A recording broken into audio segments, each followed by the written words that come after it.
Bonjour, je suis Camélia Otero, perpignanaise. Je vous invite à découvrir ma petite expo sur le thème « Sa gueule en scène ». On a essayé de faire des séquences pour maintenir un rythme quand même, malgré les formats différents. J'ai voulu faire une expo avec un retour aux sources, avec de la sculpture, du volume, des reliefs, des bas-reliefs. Je diffuse des portraits différents, en néo-expressionniste. Donc toujours dans la fulgurance, pour garder l'essentiel de la peinture, le sentiment, le spirituel, l'humanisme, toujours des visages, des expressions. Ce qui m'inspire, c'est la variété humaine. À force de l'observer et de l'aimer, je peux envisager un portrait qui inspire un peu le passé, tout en restant un peu moderne. Les gueules expriment toujours quelque chose de différent. Surtout, c'est la rapidité qui m'intéresse quand j'exprime une gueule, un visage. Là, nous avons un grand profil, avec un petit descriptif quand même, des univers multiples. Ça représente pour moi une profondeur qui détonne en anthropologie, avec toujours cette dimension de gravitation, de quintessence des terres. Voilà les 5 éléments, l'onde, la lumière. J'en ai qu'un de maître, c'est Picasso. Il m'a ouvert les portes de l'art moderne. Il a eu l'audace de transmettre ce qu'est l'art, qui bouge tout le temps, le mouvement, non-stop. L'art va très vite. J'ai des pairs, bien sûr que j'ai des pairs, mais je n'ai qu'un maître. Je peux passer de Nicolas de Staël à Gaston Chessac. La sincérité authentique de cet homme qui a peint avec une telle simplicité et humilité, Kandinsky, spirituel dans l'art. Évidemment que l'abstrait, on l'a donné comme père de l'abstraction lyrique. L'abstrait, il y a toute une maîtrise. On a eu quand même des abstraits extraordinaires. Joan Michel, déjà à l'époque, comme disait Picasso, il faut faire 100 dessins pour qu'il y en ait un de bon. Donc le labeur, le travail, les ennuis, le parcours, ne rien lâcher. Moi, le jour où je réussirai, si je dois réussir, vous le saurez parce que je vous arrêterai tout. Mais tant que je travaille, c'est que je n'ai pas réussi. J'y tiens à ce travail.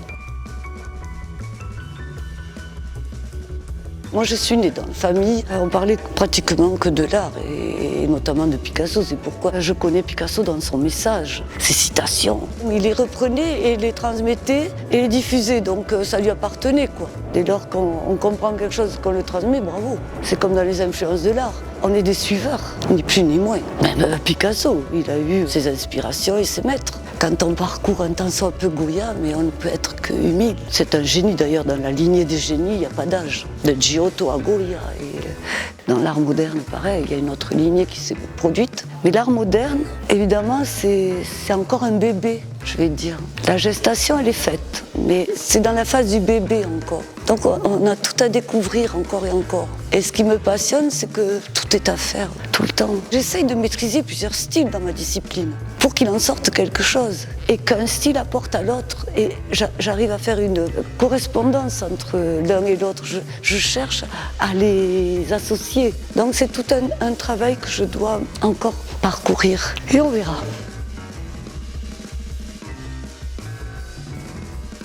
Quand je peins, je ne sais pas ce que je vais faire. Je suis toujours dans la recherche de l'anthropologie. D'ailleurs, le grand Sgarbi, Victorio, expert et historien de l'art, m'a fait un dossier notamment là-dessus. Il a repéré ma démarche spirituelle, humaine et politique. Si je peins, c'est pour mon peuple, c'est pas pour moi. Je m'ennuierais. Donc je travaille pour ma société. Et j'estime à ce moment-là que c'est un acte politique. Et à ce moment-là, se développe en moi une volonté incroyable, dans la sincérité, j'espère. Et si je sais ce que je vais peindre, je ne peins pas. Je ne prends pas un livre, comme font beaucoup des grands maîtres, pour se guider. Copier, c'est pas bon. Et se copier soi-même. Alors c'est pourquoi je tiens à plusieurs styles. Je ne veux pas me copier. Donc c'est une quête permanente d'expression, de regard surtout. Observer, comme disait maman, il faut observer d'abord. Les artistes qui venaient à la maison, j'étais petite, je les voyais tous enthousiastes, dialoguer entre eux de l'art et maman qui inspirait et proposait cela toujours à table où on partageait le repas. Là, tout a commencé à déclencher chez moi une recherche, mais progressive, tranquillement. Du fait que j'ai un frère déjà sculpteur, un frère peintre, tous mes frères se dessinaient. Chez nous, on dessinait même avec les pieds, quand on s'ennuyait avec les mains.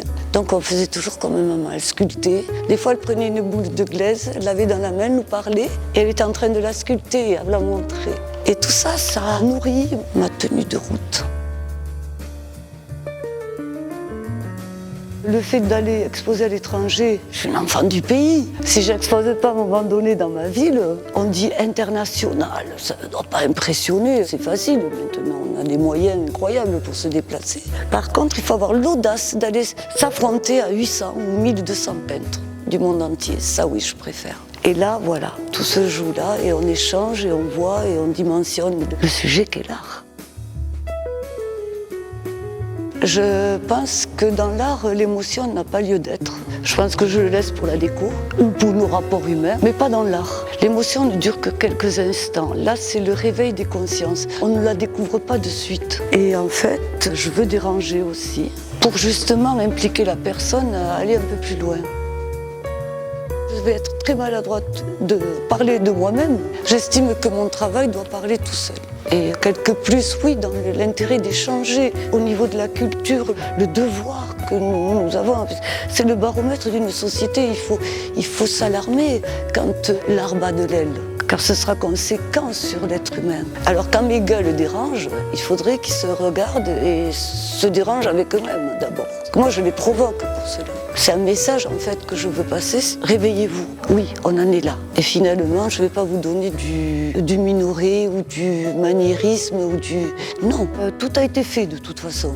Maintenant, c'est l'expression directe qui compte. Et le labeur.